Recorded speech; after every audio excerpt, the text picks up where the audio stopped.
Hello students, this is the first part of the 5 lecture series on deadlocks. In this part we will give a brief introduction to the basic concepts of deadlocks. What is a deadlock? According to the technical definition, a set of processes is deadlocked if each process in the set is waiting for an event that only another process in the set can cause. Because all the processes are waiting, none of them will ever cause any event that could wake up any of the other members of the set, and all the processes continue to wait forever. So according to the definition of deadlocks, a set of processes is deadlocked. So there should be at least two or more than two processes in a set, such that each process is waiting for an event that only another process in that particular set can cause. So they will keep on waiting indefinitely for that particular event to occur. So there is a discussion where they ask whether a single process can cause a deadlock or not. According to the definition, we need two processes. We say two or more processes are involved in a situation. So we need at least two processes to have a deadlock. But in multi-threaded systems, when a single process has multiple threads, so these multiple threads of a single process can be involved in a deadlock situation, where multiple threads of a single process are waiting for an event that only the thread of that same process can cause. Now before discussing the model for the deadlocks, we will discuss different types of resources. When a process is first created, so right from its creation to its termination, a process during its lifetime uses several resources of the computer system. Now these resources can be hardware as well as software resources. So before using a resource, the process must request the resource, and once the resource is allocated to it, it uses that resource, and after it finishes its job, it returns the resources back to the system. So throughout the study of deadlocks, we will assume that once a process gets the resource it is requesting for, it uses that resource and then returns the resource back to the system. So these resources can be classified into two categories: preemptible resource and non-preemptible resource. Preemptible resources are those resources that once preempted can be resumed later. That means if you take a preemptible resource back from a process, interrupts it in between, and then give that particular resource to some other process, and then when this interrupted process gets that resource back, it can resume its execution from the point where it was interrupted. We don't really need to restart the process again. So such type of resources which can be resumed later after interruption are referred as preemptible resources, whereas non-preemptible resources are those resources which cannot be resumed. We need to restart the process. If you take a non-preemptible resource away from a process, when this process again gets this non-preemptible resource back, it need to restart the execution. You cannot resume the process from where it was interrupted. So there are two categories: preemptible resource and non-preemptible resources. Again, we have two different categories or varieties of resources. One are consumable resources and the other are reusable resources. Consumable resources are those resources which are consumed once a resource is allocated to a process. The system need to reproduce the resources, consumable resources, again for further consumption, whereas reusable resources can be used again and again. Now the basic system model that we will use to study deadlocks is a system that consists of a finite number of resources that are to be distributed among a number of competing processes. A process must request a resource before using it and must release the resource after using it. It may request as many resources as it requires to carry out its designated task, but once the process gets the resources, it is assumed to be completed its execution. But the number of resources requested may not exceed the total number of resources available in the system. For example, if a system has 10 instances of a particular resource, then no process can request more than 10 instances of that resource. Under the normal mode of operation, a process may utilize a resource in the following sequence. As we have discussed, it first requests the resource, then the operating system allocates the resource to the process, it uses the resource, and then after using it, it releases the resource back to the system. Now, there are 4 necessary conditions for deadlocks to happen. That means if all these 4 conditions are true, then only deadlocks can happen. If you negate any one of the 4 necessary conditions, then there will be no deadlock. So for a system to have a deadlock, all the 4 conditions are necessary. The first condition says mutual exclusion, that is, each resource is either currently assigned to exactly one process or is available. Basically, mutual exclusion means कि one particular process is using a resource, then that particular resource cannot be used by any other process. Mutually exclusive resource, it cannot be shared. Hold and wait condition, second one. Processes currently holding resources are waiting for other resources that are allocated elsewhere. Hold and wait. For example, in a simple term, P1 process is holding a resource R1 and is waiting for R2, whereas R2 is being held by P2 and P2 is waiting for R1. So each P1 and P2 are holding one resource and waiting for the other resource that is being held by the first process. Then the third is no preemption conditions, that is, resources previously granted cannot be forcibly taken away from a process. So if you preempt a resource and give it to some other, deadlock will obviously cease to exist. So this condition needs to be true for deadlocks to occur. That means if you give one resource to a process, you cannot preempt and take that particular resource from that process.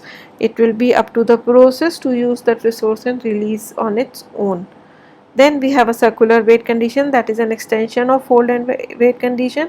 That is, there must be a circular list of 2 or more processes, each of which is waiting for a resource held by the next member of the chain. P0 is waiting for P1, P1 is waiting for P2, P2 is waiting for P3, P3 is waiting for P4, and P4 is waiting for P0.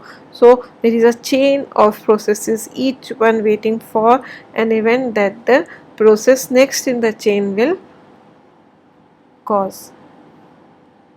Now, to study these conditions and deadlock situation, this is a very important tool, that is resource allocation graph. So we draw a resource allocation graph and then try to find out whether there is a deadlock in the graph or not. So here are the basic points that you need to keep in mind. In a resource allocation graph, the resources are depicted by circles. So P1 here and P2 are processes, and the squares are used to denote resources. The dots within a square denotes the instances of that resource. For example, RA resource have a single instance, whereas in the figure D we have 3 instances of RA, 2 instances of RB. So the dots within a square represents the instances of that resource. Then there we have edges from the resource to a process and from the process to a resource. An edge from a process to a resource indicate a request edge. The request edge just finishes at the edge of the square. It does not enter into the square. So request edge will be, if P1 has a request edge for RA, so there will be an outgoing edge from P1 to RA requesting RA. And if the edge is in the reverse order, that is from the resource to the process, then this is an allocation edge. That means P1 is holding resource RA. So this particular edge starts right from the dot in the square up to a process.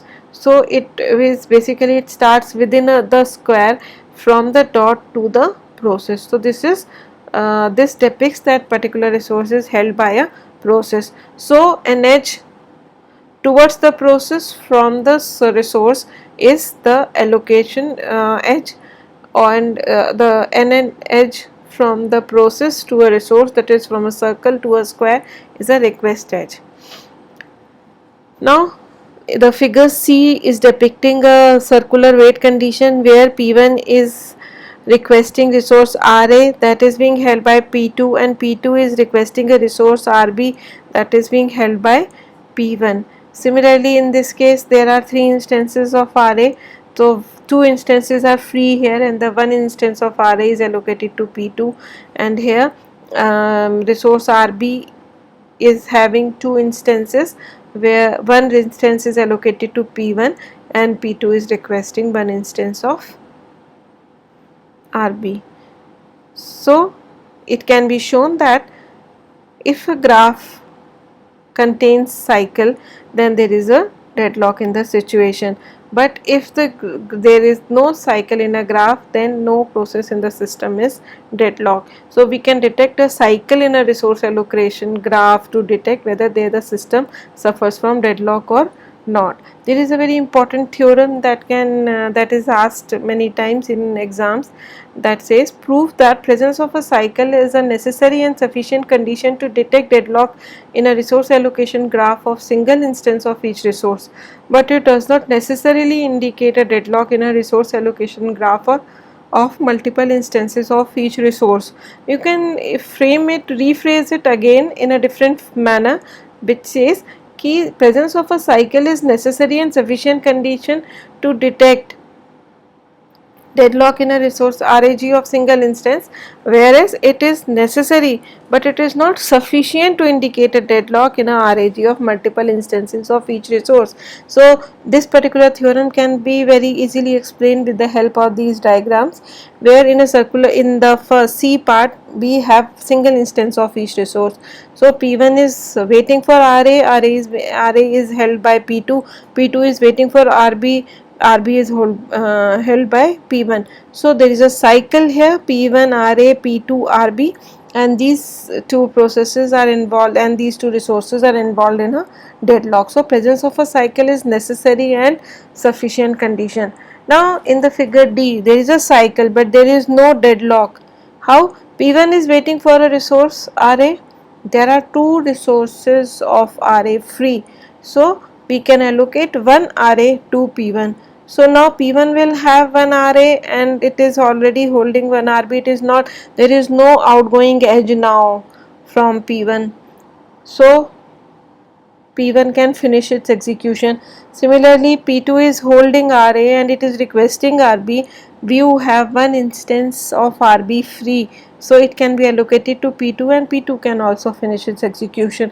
So a resource allocation graph with multiple instances of each resource, presence of a cycle is necessary but it is not sufficient condition to detect a deadlock. Now there are four methods of handling deadlocks. First is deadlock ignorance. It says just ignore the problem. Maybe if you ignore it, it will ignore you. Then we have detection and recovery. In this approach we let them occur, then we detect deadlocks, and if a deadlock is detected we take recovery actions. So basically what happens is कि when the utilization or throughput of a system falls below a certain threshold value, we may assume कि there might be a deadlock in the system because the processes are not finishing their execution. So we can execute a deadlock detection algorithm to detect whether there is a deadlock or not, and if there is a deadlock detected, then we can take recovery actions to handle that deadlock. The third approach is deadlock avoidance. So basically in avoidance we carefully allocate resources to avoid the deadlocks altogether, and in prevention scheme, by structurally negating any one of the four conditions, we prevent the deadlocks from occurring. So we will discuss each and every method in details in the next lectures. Deadlock ignorance, the ostrich algorithm. The algorithm that is used to ignore the deadlocks is referred as ostrich algorithm, because this is the property of ostrich that sticks their head in the sand to pretend there is no problem. If there is a storm outside, they just stick their heads in the sand and pretend that if everything is calm inside, it should be calm outside too. This is the most common approach. Unix and Windows uses this approach. The basic objective of using this approach is कि why to waste energy and time on the situations which are very rarely occurring. In the next lecture, we will be discussing detection and recovery algorithms.